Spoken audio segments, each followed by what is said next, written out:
Hello बच्चों, let's see this question as particle of mass m and charge minus q is projected from the origin with the horizontal speed v into an electric field of intensity E directed downward. Choose the wrong statement, neglect gravity. तो यहाँ पे हमें wrong statement बताना है बच्चों, ठीक है। तो आपको पता होगा कि यहाँ पे जो ये मेरे पास नेगेटिव चार्ज है और ये बोल रहा है कि तो इस पे फोर्स लगेगा ना बच्चों। फोर्स क्या लगेगा? अपवर्ड डायरेक्शन के अंदर फोर्स लगेगा। तो फोर्स अपवर्ड डायरेक्शन में लगेगा, इस हॉरिजॉन्टल डायरेक्शन में कोई भी फोर्स नहीं लगेगा। तो एफ एक्स जो होगा ना बच्चों, ये तो जीरो होगा।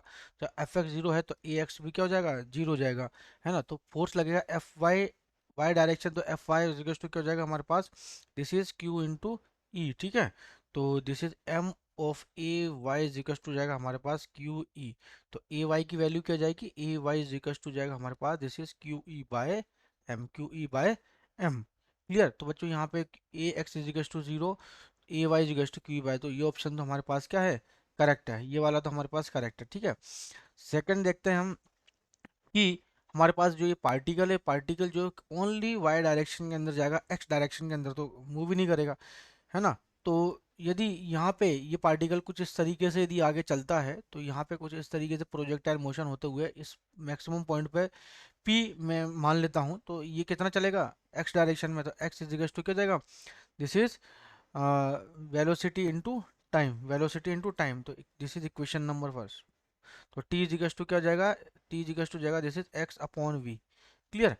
तो बच्चों यहाँ पे जो y डायरेक्शन के अंदर हम देखेंगे कि y डायरेक्शन में कितना चला, y इजिकल्स टू क्या जाएगा? This is U Y T plus half of A Y T square, ठीक है। तो y इजिकल्स टू जाएगा हाफ ऑफ, ये तो हमारे पास क्या हो जाएगा? y डायरेक्शन इनिशियल वेलोसिटी तो क्या होगी? पार्टिकल की जीरो है ना। तो ये हो जाएगा half of A Y T square माने x square by v square. Clear? X square plus v square, ठीक है। और ए वाई की वैल्यू कितनी है? ए वाई की वैल्यू हमारे पास क्यू ई बाई एम। तो वाई इज इक्वल टू जाएगा half of this is A Y, जैसे क्यू ई बाई एम, और ये हो जाएगा X square by V square, ठीक है। Half Q E X square upon M we square. तो ये वाला भी ऑप्शन हमारे पास क्या है बच्चों? करेक्ट है। क्लियर? और अब इसके बाद थर्ड देखते हो आगे कि यहाँ पे जो पार्टिकल होगा, तो पार्टिकल की जो हॉरिजॉन्टल एंड वर्टिकल डिस्प्लेसमेंट देखते हैं यहाँ पे, ठीक है। तो बच्चों यहाँ पे है ना, ये मेरे पास हो जाएगा क्या?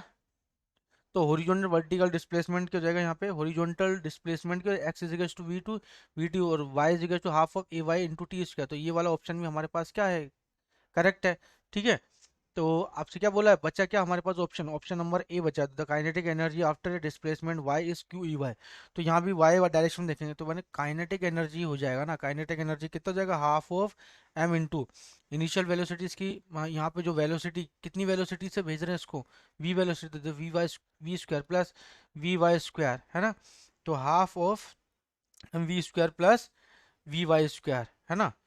तो वी वाई इजिकल्स टू जाएगा हमारे पास के kinetic energy equals to half of M we square plus V Y square. V equals to क्या होता है हमारे पास? यू प्लस ए टी, या वी स्क्वायर बराबर U square plus two A S वाले फॉर्मूले से भी हम यहाँ पे लगा सकते हैं, ठीक है। तो तो यहाँ पे v y equals to u plus A t, तो a Y square this is t square, मैं इस तरह से लिख सकता हूँ। तो यहाँ पे दो तरह की वेलोसिटी आ रही है काइनेटिक एनर्जी की। एक तो आती है मेरे पास जैसे half of M we square plus half of M this is M A Y square T square, ठीक है। तो एक ये वाली यहाँ पे, एक ये, ठीक है। तो मेरे पास ये भी आ रहा है और ये भी आ रहा है। तो इसने क्या बोला है कि y is Q E Y, तो this is Q E y नहीं ओनली, दिस इज ओनली ये वाली half of M we square भी है और ये वाली भी है, ठीक है। तो ये वाला ऑप्शन हमारे पास क्या है? रॉन्ग है। तो दिस इज और final answer. Best of luck बच्चों।